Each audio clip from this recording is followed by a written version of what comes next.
Welcome to Eat, Sleep, Wine, Repeat, a podcast for all you wine lovers who, if you're like me, just cannot get enough of the good stuff. I'm Janina, your host, brand ambassador, wine educator, and sommelier. So stick with me as we dive deeper into this ever-evolving, wonderful world of wine. And wherever you are listening to this, cheers to you. Hello, wine friends, and welcome back to another episode where today we are diving into what I think honestly is one of the most underrated wine countries in the world, Romania. So this episode is really about two things: understanding modern Romanian wine that little bit more, and picking the brains of two hugely experienced winemakers who are refreshingly honest about what they've learned after decades working in cellars around the world. So we'll talk about Romania's indigenous grapes and how to actually recognize them in the glass, and also look at what it takes to make wines at serious scale without losing character. And I do love that we will also be going down into some more controversial territory too. So my guests today are Australian winemaker Hartley Smithers and Spanish winemaker Nora Iriarte from Cramele Recaș. This is a winery that very much reflects the modern face of Romanian wine. So back in 1988, three families invested in what was then a neglected former state-owned winery with about 650 hectares of vineyards. And from that starting point, it has now grown into Romania's most successful modern winery and the UK's largest exporter of Romanian wine. And after visiting owner Philip Cox and the team at Wine Paris this year, I really wanted to give them a platform in this episode, particularly because of the scale of their sustainability work, which is genuinely impressive. By the end of this year, around 80% of their wines are going to be bottled in 360-gram lightweight glass. To put that in context, an average traditional wine bottle now is about 450 to 500 grams. And that is after years of work of wineries bringing down the weight of their glass. Did you know that glass alone can account for half of a winery's total carbon footprint through production and transport?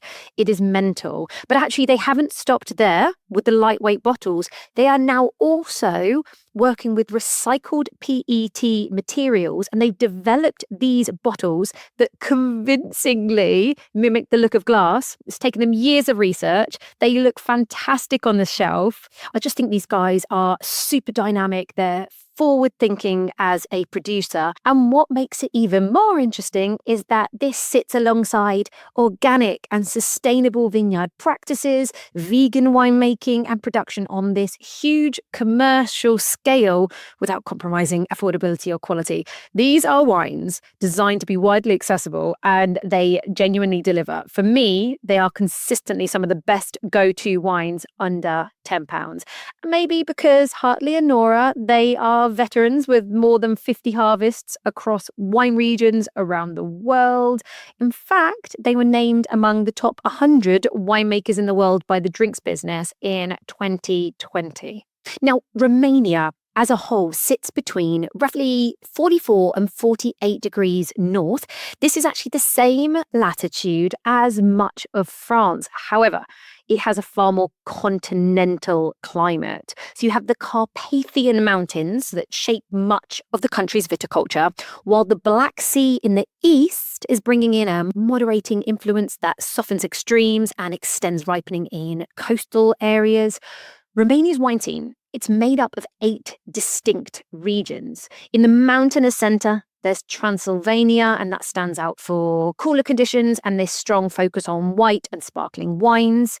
In the south, Dealu Mare in Muntenia is especially known for structured, expressive Fetească Neagră, together with Moldova and Oltenia. These southern and eastern regions account for about 72% of Romania's total wine production. And Banat, where Cramele Recaș is based, near Timișoara, which is in the east, brings a warmer, more Central European influence. You often get this softer, rounder and more approachable styles.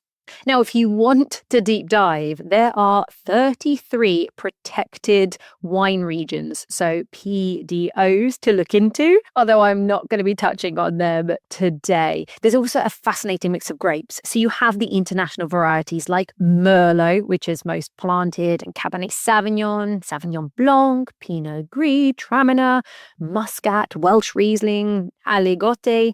But the real identity comes from the indigenous grapes, especially Fetească Neagră on the reds and Fetească Albă, Fetească Regală, Grasa de Cotnari, and Tomaiosa Romanesca on the whites. And by the end of this episode, you won't just understand Romanian wine a little bit better, you will be convinced why this is a wine country worth exploring properly and why booking a flight to Timișoara to visit Cramele Recaș might just belong on your wine bucket list. So pour yourself a glass, settle in and enjoy the episode.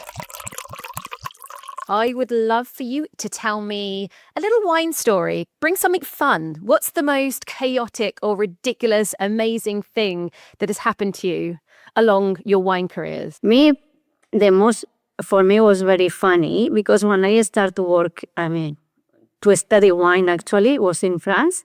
Then they give me a scholarship, but to have a scholarship, I need to pass an exam. And was a language exam. But I didn't speak very well French at the time at all, or you studied a bit.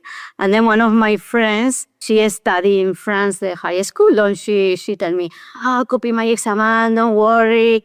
Perhaps we go about the scholarship, blah, blah, blah.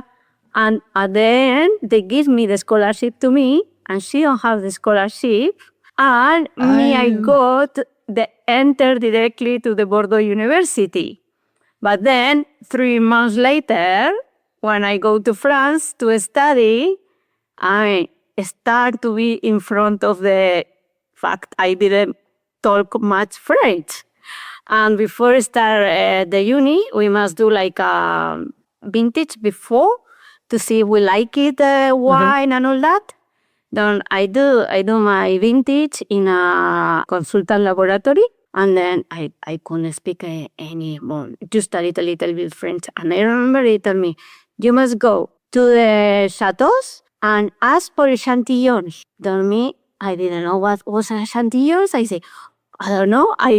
They give me a list with the direction of the chateaus. I go into all the chateaus and I knock the door. I come in for echantillons.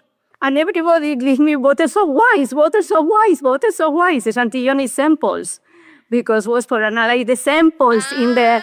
But me, I didn't know what was. Then I go to the next chateau. I click, hello, I come in for the echantillons. And they give me more bottles of wine. And I thought, this is the more funny work in the world. Because you go, you knock, you say echantillons, and everybody gives you a lot of wine, bottles.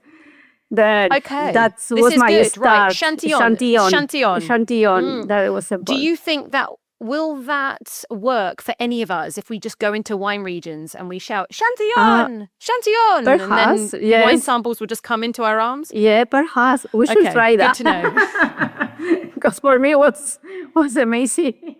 And then I fill the car full of bottles, and then I say, all right. What I do now with all this?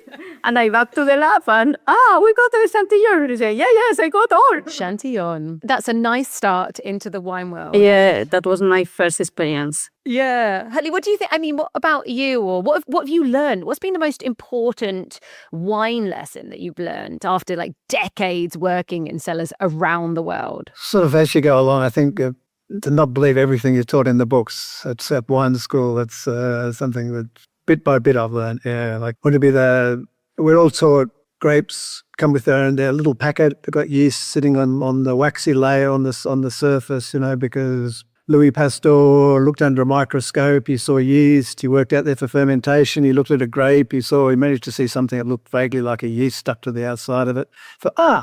That's the yeast that does the fermentation. He wrote it in his books, and since then, everybody's believed him. And so you could talk to countless people. They'll all tell you, the yeast, it's stuck. The fact is a healthy grape has no yeast that's going to conduct any sort of fermentation stuck to the outside of it. There's just no way that a yeast that can live in a in a tank full of wine is one that's going to somehow magically appear over the skin of a perfect grape out in the vineyard. It just doesn't work that way. So natural ferments. It was something that they started to work this out in the 1970s, years before they had DNA and things like that. Because the logical thing is you assume that Pasteur's right, the yeast come from the vineyard, they're stuck to the waxy cuticle on the grapes, all makes good sense. And so you think, well, let's study this a bit. We'll go to the vineyard, we'll see what's out there, we'll see what happens. And there was a guy in, I think it was at Sydney University. There are probably others as well. Well, there were definitely others because the people at Bordeaux knew this as well in recent times. But he tried to culture the yeast that he found on the grapes and then compare them to what he found in the fermentations, and it just didn't correlate at all. And that was using the old-fashioned techniques where it was very slow and painful to identify yeast. Now with the modern techniques, with DNA, what have you, they can really isolate it, and it's just a healthy grape doesn't have, maybe some of the ones that are, they're split, they've got botrytis or something, and there's a bit of yeast possibly, but healthy grapes, zero yeast. There may be some yeast, but they're not the sort that's going to come into your cellar and make lovely wine for you. The ones that are in natural ferments, they're more or less stuck to the equipment in the winery, inside the barrels, in the crusher, in the crevices in the tanks, in the ends of the hoses, and they're the ones that they're able to survive in a winery environment, and so they're the ones that actually do the ferment. Would they have still come from the vineyard, though? When we talk about terroir. They could have come from anywhere. Okay. Yeah, it's just as likely they came off somebody's boots or a piece of equipment you bought, or if you ever used purchased yeasts, or if you bought wine from somebody else and used it, or if you got some old barrels. It's a very specialised environment. Microorganisms are such specialised little beasties. They have to be in their environment, and the difference between the full sun out in the vineyard on a dry grape skin compared to a ferment is just so big that it's. But that's one example. The other one, of course, is corks. That I was taught that the cork. This is obviously comes from the cork manufacturers. It's somehow it's the perfect closure for wine, and that really was what I was taught. It was in all the books, that's a perfect closure for wine. It's just the right amount of air through, etc., etc., etc. It's utter rubbish. It's a piece of dead bark off a tree that's of absolutely no use to anybody. Hartley, you're killing all the romance of the wine world. What are you doing? It happened to me too. We've got to get real. That's what I learned. You've got to get real. And so there's just so many of these things out there. That's coming back to your question. That's what I learned. You can't just swallow these things. Hang on a minute here. You can't turn around and say that cork might not be the best closure and then not give me any more. So what do you believe is the best closure for wine? Well, best closure, it's hard to say. It depends what you want. But obviously the Stelden seals are really good. They're very, very good. Glass closures are probably good. Anything that excludes oxygen is good.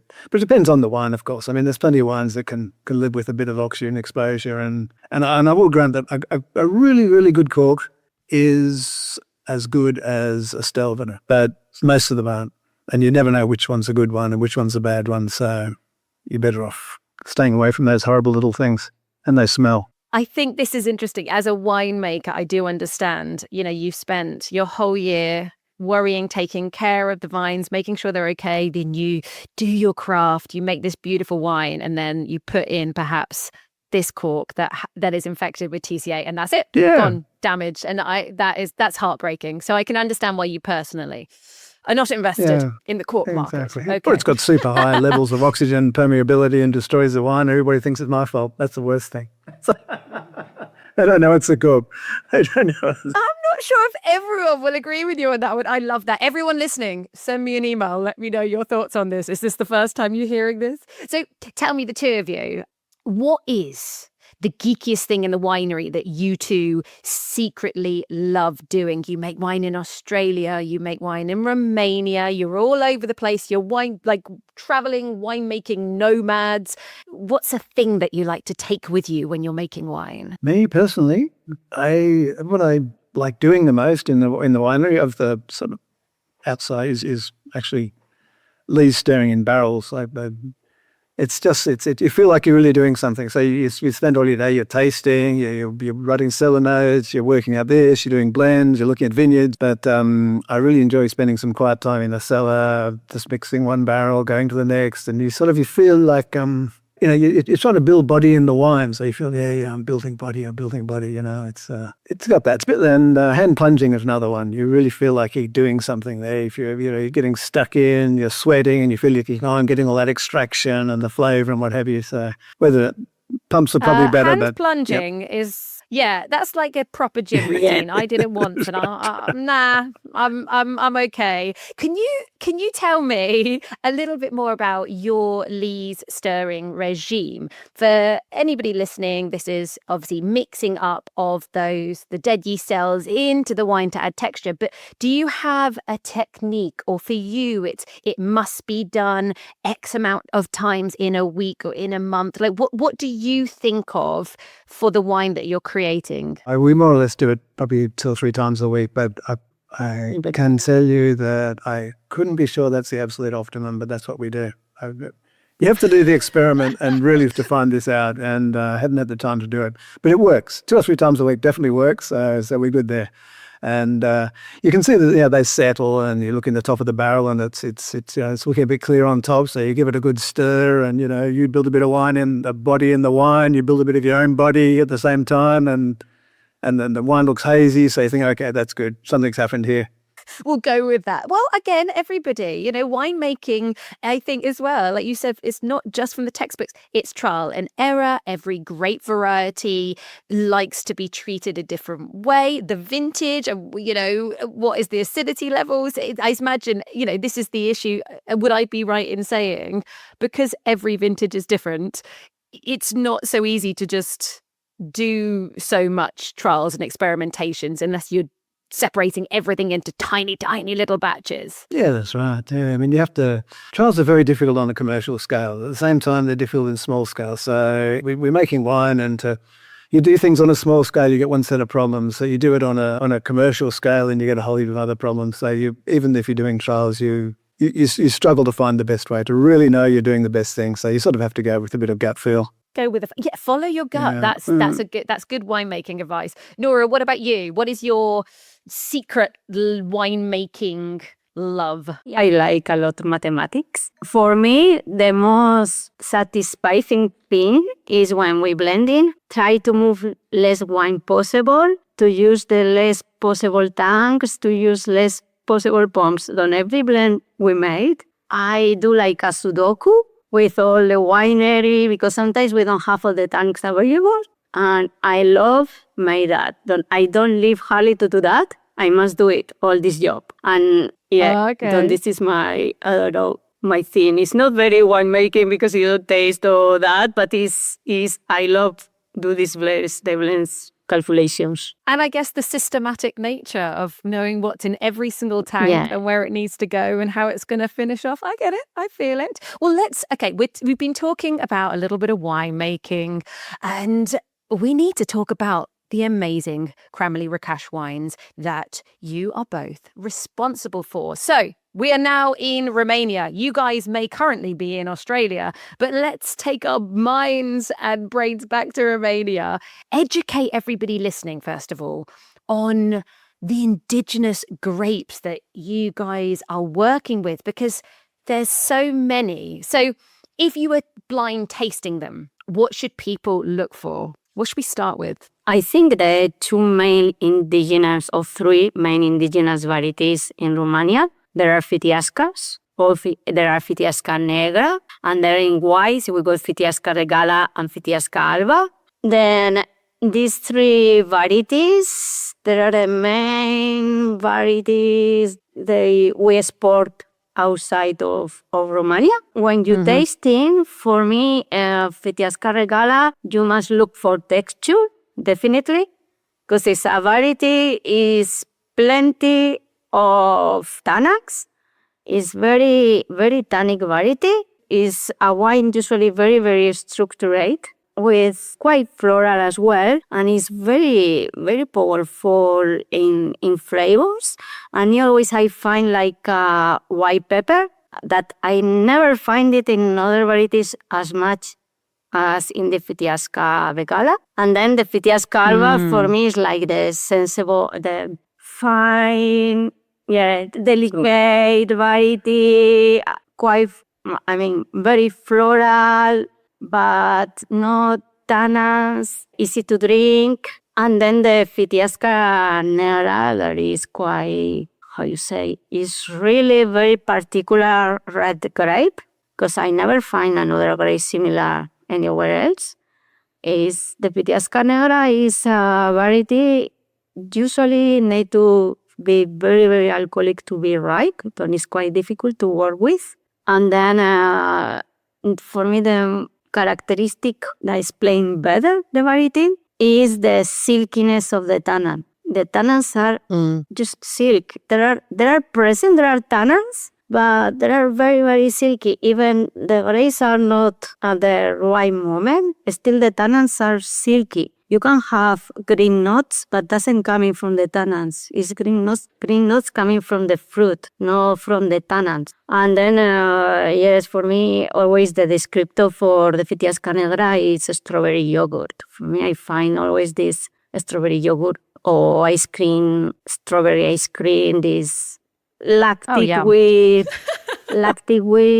the strawberries, red fruits. That is, wherever I think is the three varieties more representative of Romania. Well, so now talking of the whites, so we talked about Fetească Regală and Fetească Albă. I have a 2025 Fetească Albă from M&S, so everybody £8 from Ocado. This is such a good wine if you've got like a pad thai, and whereas you might normally go and order a Riesling, I love how vibrant this is and has the aromatics, but it's still got lovely elegance and restraint.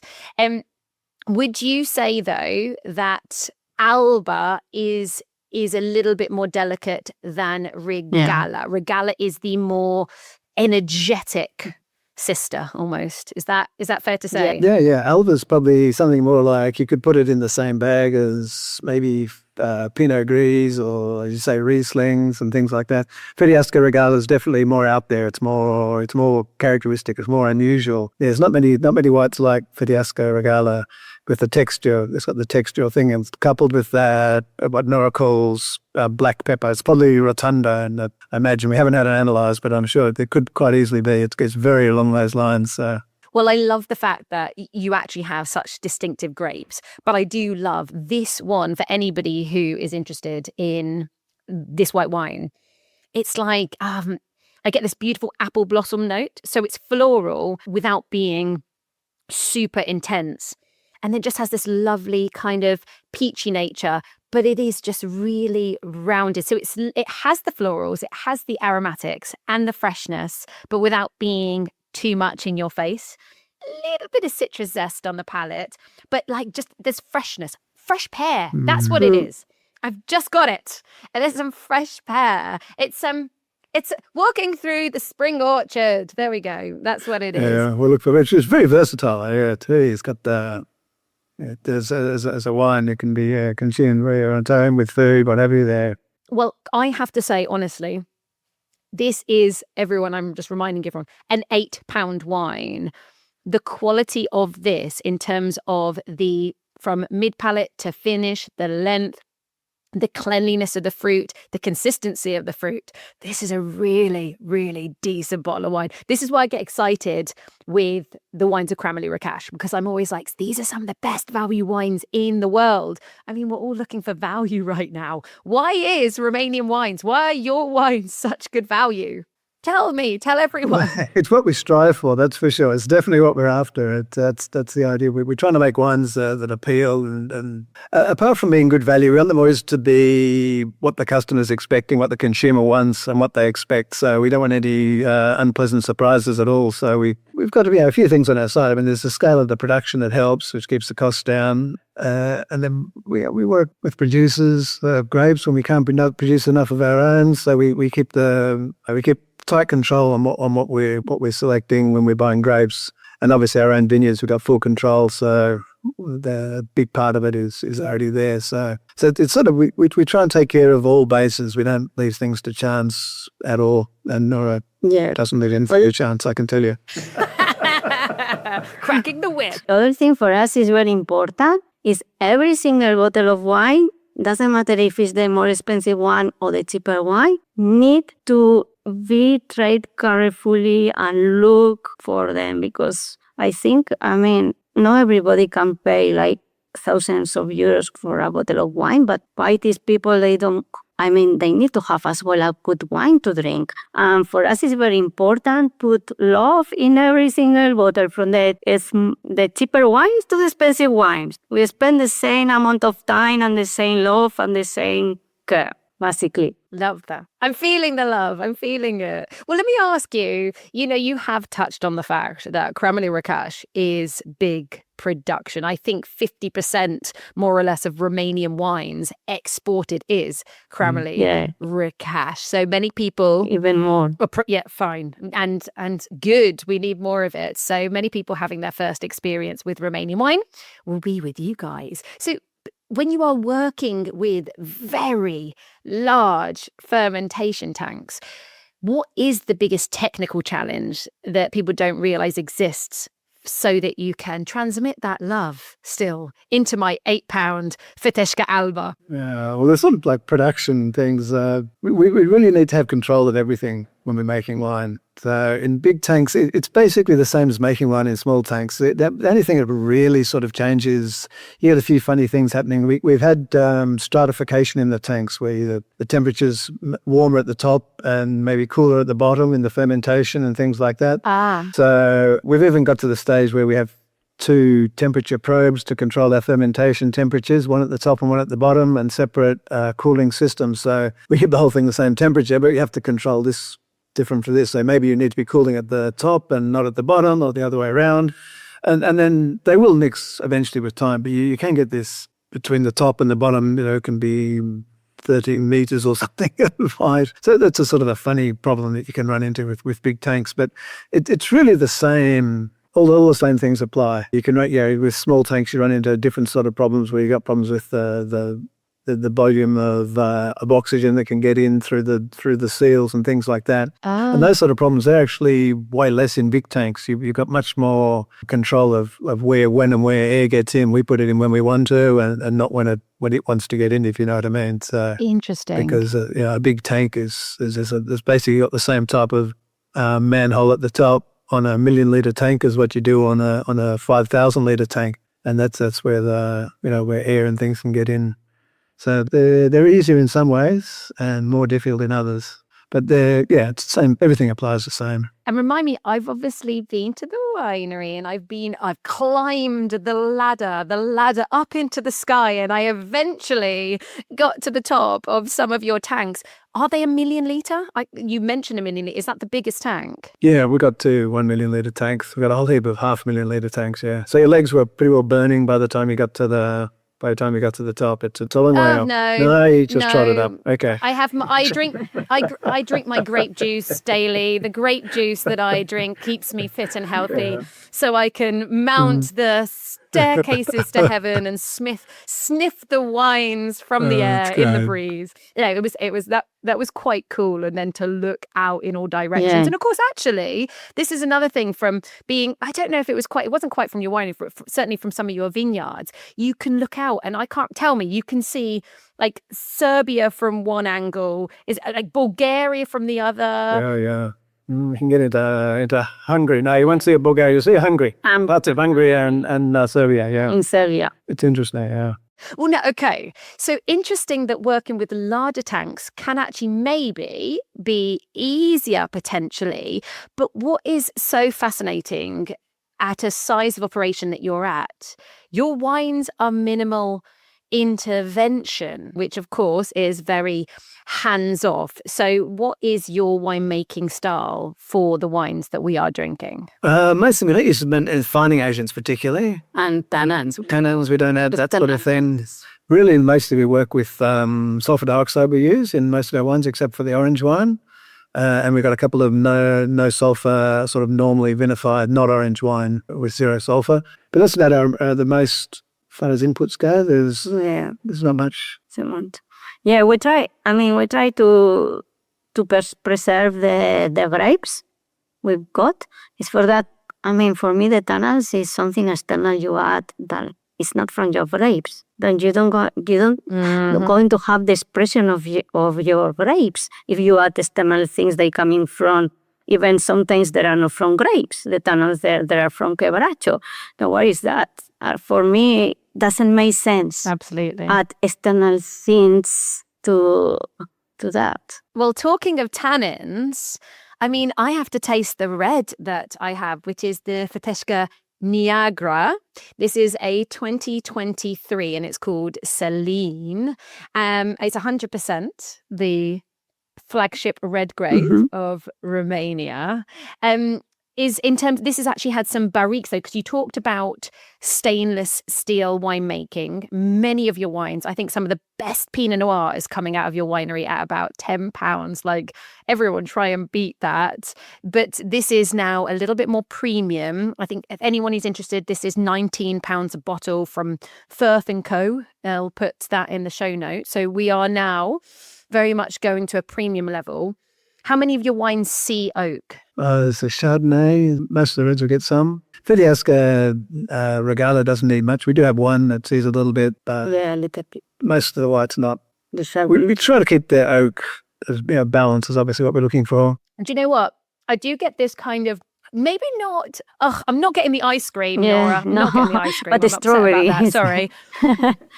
But I'm getting like this baked strawberries, but then also like really fresh blackberries. So I'm kind of getting this mix of red and black fruits, but there's also a lot of kind of licorice, and I'm getting some kind of spice, maybe some black pepper. So maybe that's why I'm leaning and feeling like there's some black fruits in there. But do you know what? There's a lovely perfume. I like that this has this unroasted coffee beans. You know, when you open up a fresh packet of coffee and you haven't done anything with it and you stick your nose in. Yeah. Oh, nice. It's got all sorts of aromas like that. But it's nicely savoury, actually, at the same time. So we are talking, you're mentioning ice cream, and I'm mentioning like maybe more of that baked, that intense fruit character, but at the same time has got a savoury note to it. And palate, fresh, a bit of mocha, but beautiful. Like there is big fruit. There's still big fruit in this. It's quite gluggable, isn't it? We hope so. That's the idea. Yeah. So this is the red. This is the red that people are going to drink. Obviously, you do lots of wines with international varieties blended in as well, don't you? Yeah. Are you making any wines with any of the other indigenous grape varieties? Yeah, we have Timișoara Romanesco, which we sometimes ends up in the orange wine. It goes well in that orange wine, but yeah. As well as white wine, because it's very similar to white Frontignac, the Timișoara. So this is, for anybody listening, it is part of the Muscat family, isn't it? Hence, you are going to get that grapey, musky, the rose petals, lychee, orange blossom. Exactly, yeah. We also got Muscat Untitled as well, which is mostly for local market. We don't export that. At the moment, we're really looking at the export market, asking for, from mostly, obviously, for the international varieties, Pinot Grigio, they love, from us, Sauvignon Blanc, Chardonnay, all those varieties, and not really blended with Romanian varieties. And then recently the Romanian varieties have sort of taken off, and even if they're difficult to pronounce and people haven't heard of them and all that sort of thing, they're doing surprisingly well. They've probably in the last 4 years or something like that. We started with a few bits, and then there's been a lot of interest, that's for sure. No, it's fantastic. I think only like a few years ago in one of our supermarkets, Asda, they had a Fetească Albă or Regală. I can't, and when you start seeing that these grape varieties are in the supermarkets, you're like, okay, this is really, really interesting. And they're quite iconic in terms of like, they all are quite individual. They've got really beautiful, intense fruit flavors. And well, when they come to us, very good value, which is always helpful. Okay, so we've touched on the grape varieties, and you don't do a Grassa de Cotnari, but that is a lovely sweet wine that I think Romania is famous for, if people like that luscious honeyed style. But what about, Romania is a big country with very different wine regions and scattered all over the country. So how would the glass change if we travelled from Banat, so where you guys are based, through to Transylvania or to the Moldova hills? Yeah, well, Banat's, it's right out near the western border. It's near Hungary and Serbia and what have you. So we're very continental there. So we're looking, Fetească Regală, as we mentioned, does really well. It's just totally consistent. Absolutely. One year after another, it's always good. It doesn't matter. The Chardonnay's the same. Doesn't matter what the weather throws at us. Within some limits, obviously, we have to sort of work our way around it. But we're confident we're always going to make good wine out of those varieties. It's just fantastic. And the reds as well, because we get the fair bit of dry heat most years. Most of the time, the reds work really well. And then as you work your way north, you get more up near Cotnari. We mentioned the Grassa Cotnari there. It's a lot cooler. Gets a bit wetter. They've got a shorter season, and so they specialise more in the whites that are slightly more acidic, more steely structured. And then over towards the Black Sea, they get a bit of a maritime influence from that. And so they're sort of, they do good reds there as well. And they're sort of a bit like us. They can do general styles. They can do a whole range of styles. And if they pick the exact planting position, most varieties will work okay. So it's a bit like Australia in that way. You can, from north to south and close to the sea and away from the sea, you can find something that'll go well for most, find a place for every variety, really. Okay.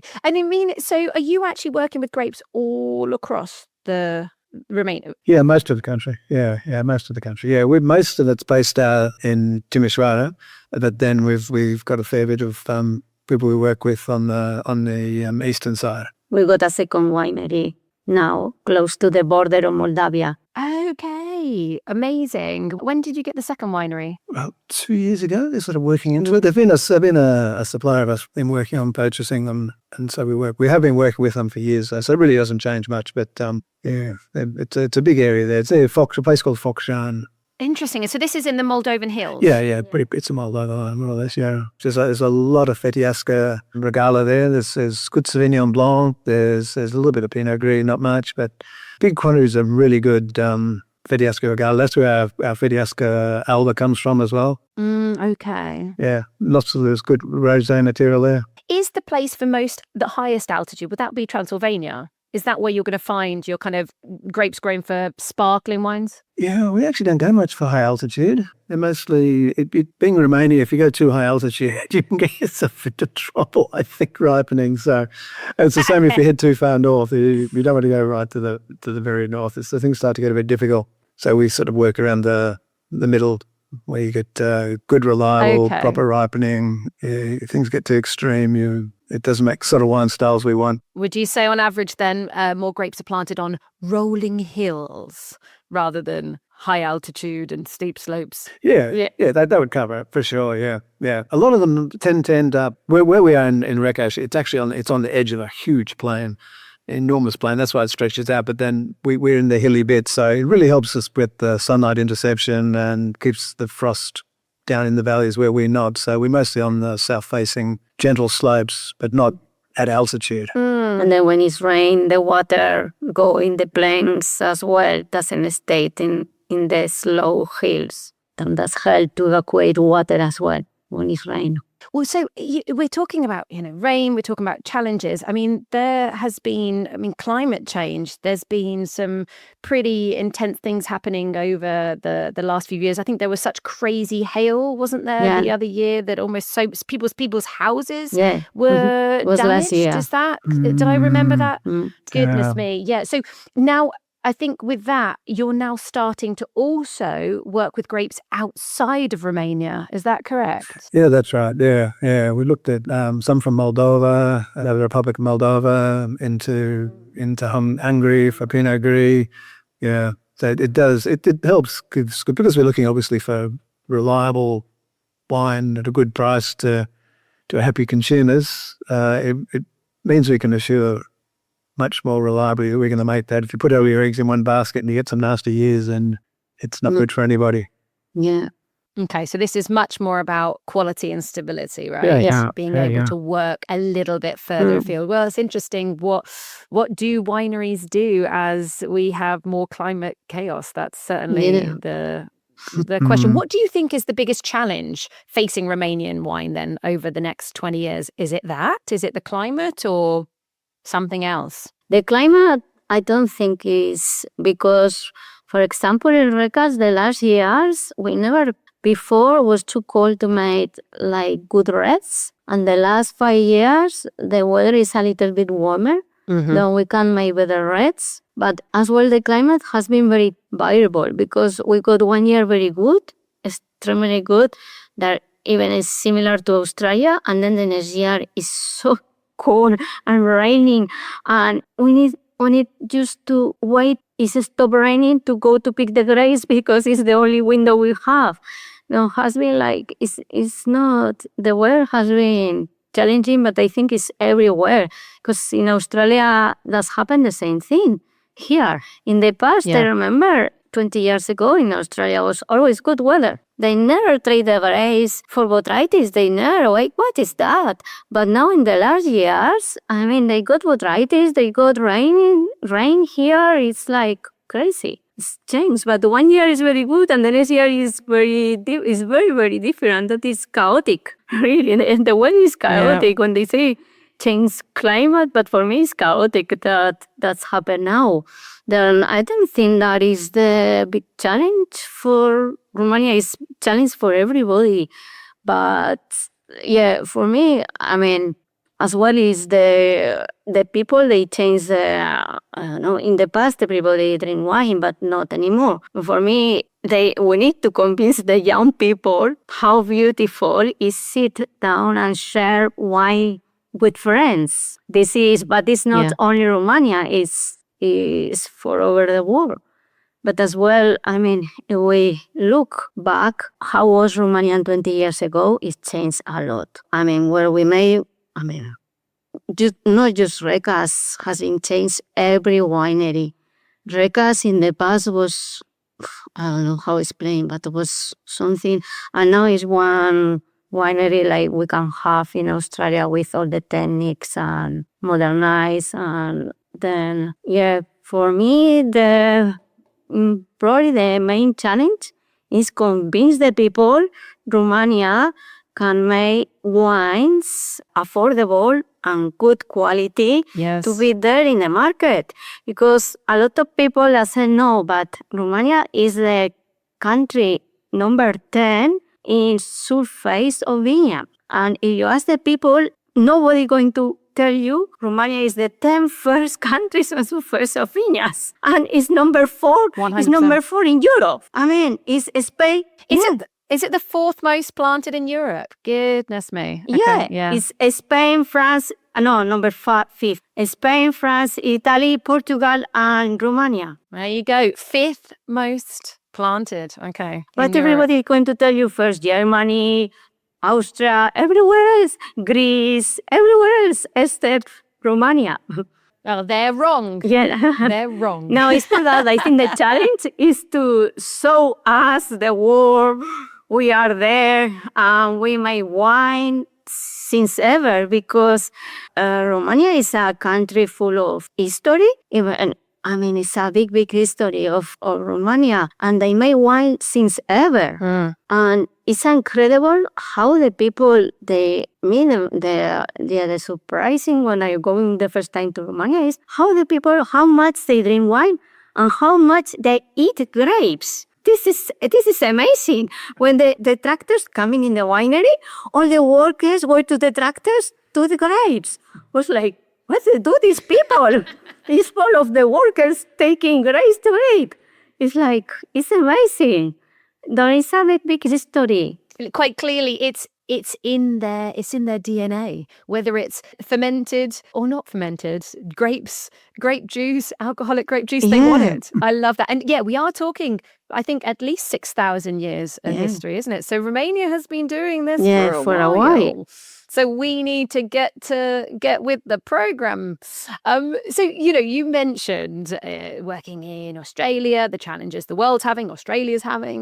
The fact that you get to make wine every year in Australia and then come back and make wine in Romania at Cramele Recaș.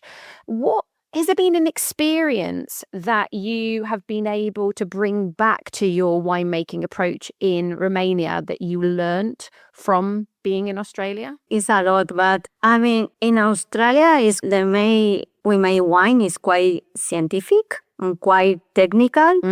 We bring a lot of the technical part into the Romanian winemaking. And also what we're always taught is be customer focused as well, the consumer focused, in fact, and that I'm sure we bring that as well to Romania. I mean, not saying obviously that a lot of other people are that way as well, but it's something that's been quite a high priority in Australia over the years, and we definitely take that to Romania as well. What wine in the range do you think is the hardest to get right each vintage, keeping in mind you want some consistency for that ideal customer who's already in love with Fetească Albă? You want to make sure it's still kind of consistent next year. What's the hardest one? Yeah, fortunately for us, the whites are mostly very easy for us. Okay. It's the way the climate works for us. They're much more forgiving. The most difficult probably is the Fetească Neagră. It's fussy. It really is fussy. With the Selene, which you're tasting now, we have the luxury. We don't have to make it every year. We just wait for the good years and then we make it and bottle it. So we sort of get around that where you get this thing where, we're not having such a great year this year. What are we going to do? How are we going to patch this up? All that sort of stuff. But we don't have to worry about it because we can make twice the volume in a good year and just ride out the bad ones. We just got lots of different wines. We put them they can still be pretty good wines, so they just go down a category and we just forget about it for that year. So that's sort of a way of getting around it because Fetească, it doesn't like rain and sometimes you can get more rain than you like. We've had 4 years now, absolutely beautiful Fetească weather and just general grape weather. So hopefully this coming vintage is not going to change that. We're getting a bit relaxed. Hopefully we're ready for another nasty one, but it's been so good for so long. Yeah, so that's basically, that'd be my most difficult, but yeah, definitely. For me as well, is Fetească. It's so particular. Only the grapes, and then it's so difficult to have the right moment of picking because if you pick too late, the alcohol go over the roof, and then the alcohol take over the fruit. If you pick too early, it always has a greenness note. That doesn't come from the tannins because before I tell you the tannins are super silky, but it's very, very difficult to have the right moment of pick this grape. For us is the more challenging. Well, I feel quite honoured now then that I have a bottle of this that is not released every year, so that makes me feel extra special. It's more exclusive. So I really enjoyed coming to visit you guys, and what I loved about it is that it's so close to Timișoara, the city, but also the airport. I think, tell me if I'm wrong, 20 minutes from the airport, and then if you're at the winery, back to the actual town, is half an hour? Have I got the time? Yeah, that's right. Right. It's so amazing. Really easy. I flew from whichever London airport, cannot remember now. They were £30 a flight to get to Timișoara. And Timișoara, I mean, okay, give me a quick itinerary for people listening. Coming to Timișoara, like, what would they do? Give us the perfect weekend, which we already know includes coming to Cramele Recaș. What would you see and do? Because Timișoara is unbelievably beautiful. I adored being there. It's a nice place. We spend most of our time working when we're there, so we're not really experts, to be honest. There's great restaurants there now. It's changed so much since I've been going there, like 20 years. There's because it was the birthplace of the Romanian Revolution, the one they had in 1989. There's a quite interesting museum there to the Revolution, but it's just got a beautiful town square. It's a beautiful old town. There's 2 cathedrals. There's a Catholic one and the Orthodox Romanian Orthodox is right at the end of the main square, and at the other end from that's the opera. So they sort of look at one another down a long square, which you probably would remember. But it's a fascinating town. Apart from the old Austro-Hungarian part where the centre of the town is, and then sort of radiate out from that there's some parklands, and it sits on a little river that's really nice. And then there's also, I actually, it's weird, I like the old communist buildings. I really enjoy them. I mean, some of them are sort of decaying. And also the old Austro-Hungarian buildings, some of those are decaying, and they're the ones I enjoy the most. There's some back streets out there that hasn't been like restored around the centre of town, and they're just beautiful, these old crumbly things. You can go on these I went on an amazing tour when I was there, and you can even see, like you said about the revolution, there is a whole story behind it, and you can be taken around to some of those buildings and look up. And apart from the fact, incredible architecture. I mean, this is why they call Timișoara the Little Vienna. But you can look at certain walls and you can see like holes in the walls where they were fired at, which is kind of surreal and crazy. And I think when I came, it was, I can't remember what year now, but you were chosen as the European Capital of Culture. So there was a lot of investment as well. A lot of the buildings that are completely falling apart, there was work to restore them to their previous grandeur. I definitely love to come back. We like going to the opera as well. A little opera is absolutely beautiful inside. It's like the Vienna one in well, it's not even in miniature. It's just a bit, it's a bit smaller, but it is just a beautiful place to go and see music. We don't get there very often, maybe once a year if we're lucky towards the end of harvest, but it's fantastic. But as well, it's very affordable because the opera usually is super expensive, but there you can have very good seats, but very, very cheap. No, that is something. This is important. This is important. And I mean, meeting is what I think is very cultural city, because the museums now, like a couple of years, they changed the director of the art museum, and they bring very good collections from artists from other parts. And for people who love wine, there's every year, late in the year, I think we're talking around October, there's a thing called Robin Hood, which it sounds a bit like Robin Hood, but it's actually Robin Hood. It's if somebody wants to get a snapshot of Romanian wine and see the city at the same time, it's a really good weekend to come. It's about a 2 or 3 day event, and not all the wineries, a lot of the good wineries from around Romania, they all converge and they have that little tasting setup, so you can sort of roam around and taste all the wines. And then there's a whole set of master classes, and there's international speakers and things like that. It's all for a charity, for a local orphanage. But it's a English-speaking event to keep it international, the whole thing. It's always been internationally oriented, so there's international speakers, and it's a really worthwhile event to anyone who's interested in it's coming for a weekend to Timișoara. That'd be probably the best time for wine lovers to come to Timișoara. Is they're looking for Robin Hood. It's ROVINHUD.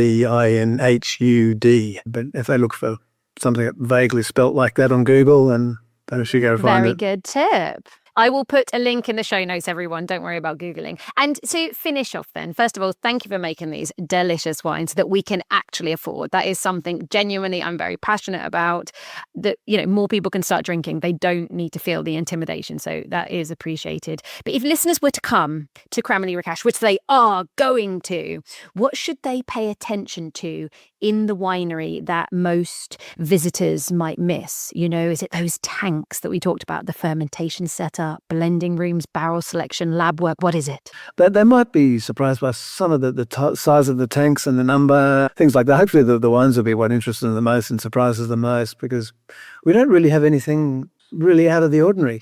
The vineyards are really beautiful. They are beautiful. They are so well kept. It's absolute credit to the vineyard crew, the way they keep the vineyards, and it really reflects in the wines that we made from them, the care that they put into it. But as a sort of a side bonus, they're absolutely picturesque and beautiful. So it's definitely worth looking out for. Okay. The terrace, we got a lot of vineyards in terrace, and it's really beautiful, because as well is how big it is, because around the winery is like 1,200 hectares, and it's all together in the same place, but all slowly hills, and that is quite beautiful. The vineyards, I like a lot the vineyards. Perfect. Thank you ever so much. I am going to leave you to it whilst I just carry on drinking these beautiful wines. And so, yes, we'll see you on the other side when you're back to Romania. Yeah. Ready for a race. Enjoy your wines. Lovely talking to you. Thank you very much Thank for you. taking us in your podcast. You take care. Thank you. Right. Bye.